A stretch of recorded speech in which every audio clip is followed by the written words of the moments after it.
Olá, vamos direto ao ponto hoje.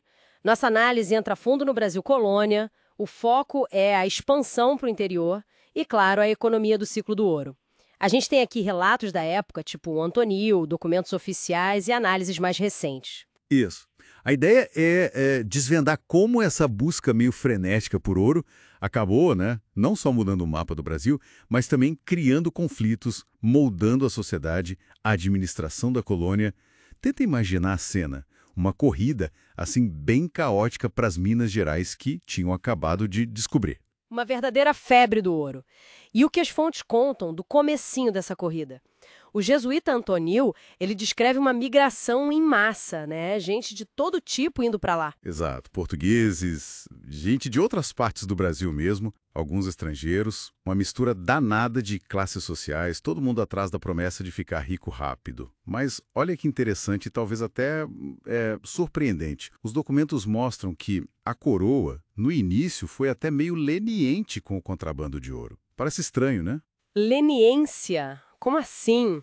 Mas eles não queriam controlar desde o começo? Então, parece que só quando eles sacaram a escala real das jazidas é que a máquina de controle começou a tentar funcionar de verdade. Aí sim vieram as casas de fundição para cobrar o famoso quinto, que era o imposto do rei, e as primeiras casas da moeda, como a do Rio. Mas, olha, controlar aquele fluxo todo no começo foi bem complicado. Imagina o caos. E a vida nessas novas vilas, nos arraiais de mineração, como era? As fontes descrevem isso? Descrevem sim, e pintam um cenário quase de faroeste, sabe? Muita violência, crime que muitas vezes ficava impune. A justiça oficial era lenta, às vezes nem existia. Valia mais a vingança pessoal. Muita disputa por terra, por veio de ouro. Até a igreja entrou em briga por jurisdição ali naquela nova área. E tudo era caríssimo, um absurdo, com gente controlando o abastecimento, monopólios. Essa tensão toda deve ter estourado em algum momento. E estourou. O caso mais famoso é a Guerra dos Emboabas, lá por 1708.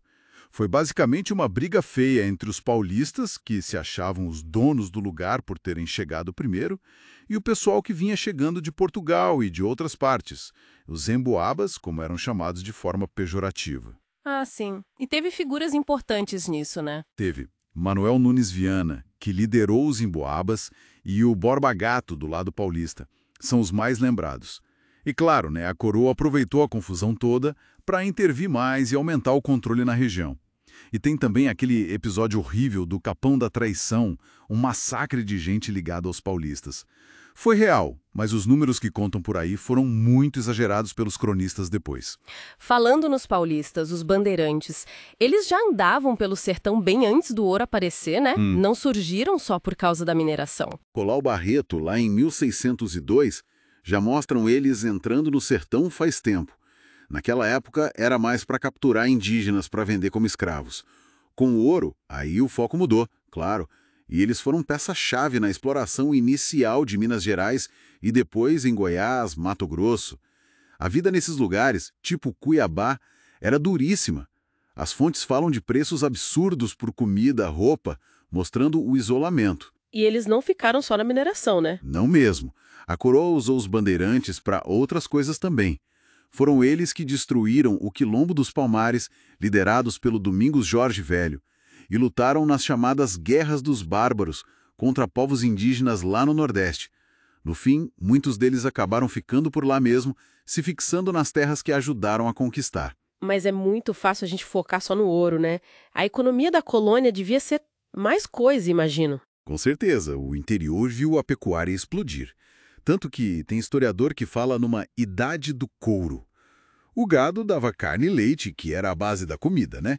Mas o couro era usado para tudo. Embalar fumo para exportar, fazer roupa, sapato, móveis, um monte de coisa. E isso ajudou a expandir para outros lugares também. Ajudou muito. A pecuária foi um motor forte para a expansão para o sul, lá para o Rio Grande de São Pedro. E mais para o sul ainda, tinha a colônia do Sacramento, que era um ponto comercial super estratégico. Viviam brigando com os espanhóis por causa dela. Teve aquele cerco longo, entre 1735 e 1737, por exemplo. E no meio disso tudo, a religião católica era muito presente, muito forte, marcando a vida de todo mundo, com festas enormes, procissões famosas como as de Ouro Preto. E a coroa, como é que ela tentava administrar e, claro, taxar essa riqueza toda, não só ouro? Bom, além das casas de escondição para garantir o quinto do ouro, eles criaram casas da moeda em lugares-chave: Rio, Bahia, depois Minas Gerais também, para cunhar moeda ali mesmo. Muitas moedas saíam com um M para indicar que eram de Minas. Outra coisa foi criar monopólios. O mais famoso foi o dos diamantes, no Distrito Diamantino, a partir de 1729, lá na região do Cerro do Frio. Aí só a coroa podia mexer com diamante. Mas controlar o dinheiro em si, as moedas circulando, gente tentando passar a perna, devia ser um desafio gigante. Gigante. Um desafio constante. Tinha muita moeda diferente circulando. A coroa vivia baixando lei para tentar controlar o valor, o peso. Aquele negócio de cerceamento, de raspar a beiradinha da moeda para roubar o metal, era um problema crônico. Falsificação também. Tentaram de tudo. Chegaram a proibir moeda de valor mais alto para dificultar o cerceio. Introduziram moeda de cobre, mas isso também deu outros problemas. Gerou resistência do povo. Era complicado. Isso me lembra um ponto que uma das fontes que a gente leu levanta. A questão financeira mais ampla, de longo prazo. Sim, tem uma análise aqui que argumenta que, desde essa época, a coroa, e depois o Brasil já independente, começou a depender muito de empréstimo de fora. Empréstimo grande. Menciona especificamente banqueiros tipo os Rothschild. Esses empréstimos teriam pago desde a dívida da independência até a Estrada de Ferro, mais para frente. A fonte sugere que isso começou um ciclo de endividamento para o país. É bom deixar claro, estamos só relatando o que essa fonte diz, sem tomar partido, de forma neutra. Entendido. Então, para a gente amarrar, o que a gente viu foi uma expansão muito rápida, puxada pelo ouro, sim, mas marcada por um começo bem caótico, muita violência e um papel central dos bandeirantes.